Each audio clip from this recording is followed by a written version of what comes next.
diable tient, il ne tient pas le péché. Si le diable met en toi conscience du péché, tu ne peux jamais avoir une relation avec Dieu. Qu'est-ce que la conscience du péché engendre? Tu dis que le diable tu es enfant de Dieu. Imaginez que je doute tous les jours que je suis enfant de mon père. Imaginez ça. Comment je vais faire? J'essaie d'imaginer que je doute tous les jours. Tous les jours que je suis enfant de mon père. Imaginez que Loïc, parce que il a fait une erreur, je l'ai gronder, je l'ai corriger. Il doute en même temps que je ne suis pas enfant de mon papa. Il va vivre comment? Il va me parler comment? Il va se mettre une barrière que je n'ai jamais vue. Vous comprenez?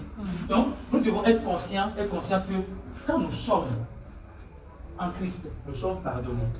Ce n'est pas que nous serons pardonnés.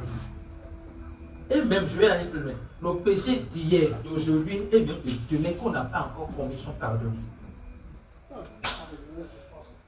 En quoi cela est vrai? Écoutez bien, Jésus-Christ, au moment où il mourait à la croix, il ne mourait pas pour les péchés avant sa crucifixion et le jour de sa crucifixion. Non. Il mourait pour les péchés avant sa crucifixion, le jour de sa crucifixion et après sa crucifixion. Si ce n'est pas vrai, comment moi je peux devenir enfant de Dieu aujourd'hui? Parce qu'il est mort depuis longtemps.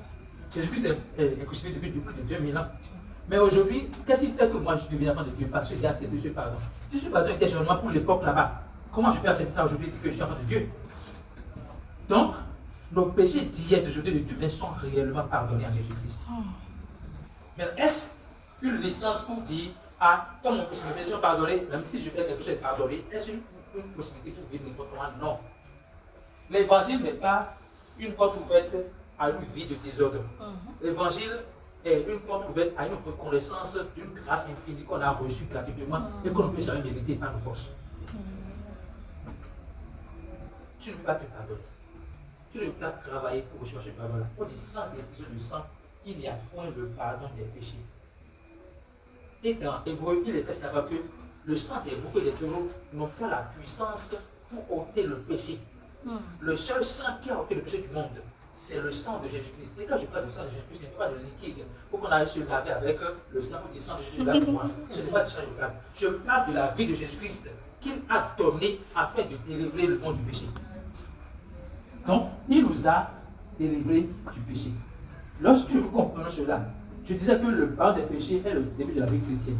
Et quand vous êtes conscient, vous consciente de cette vérité, vous allez mener une vie chrétienne normale. Qu'est-ce qu'une vie chrétienne?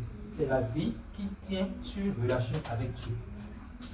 La vie qui est ancrée dans votre relation avec Dieu. À partir de maintenant, il n'y a plus une barrière entre vous et Dieu. Vous n'êtes plus séparés de Dieu, mais vous êtes un avec Dieu.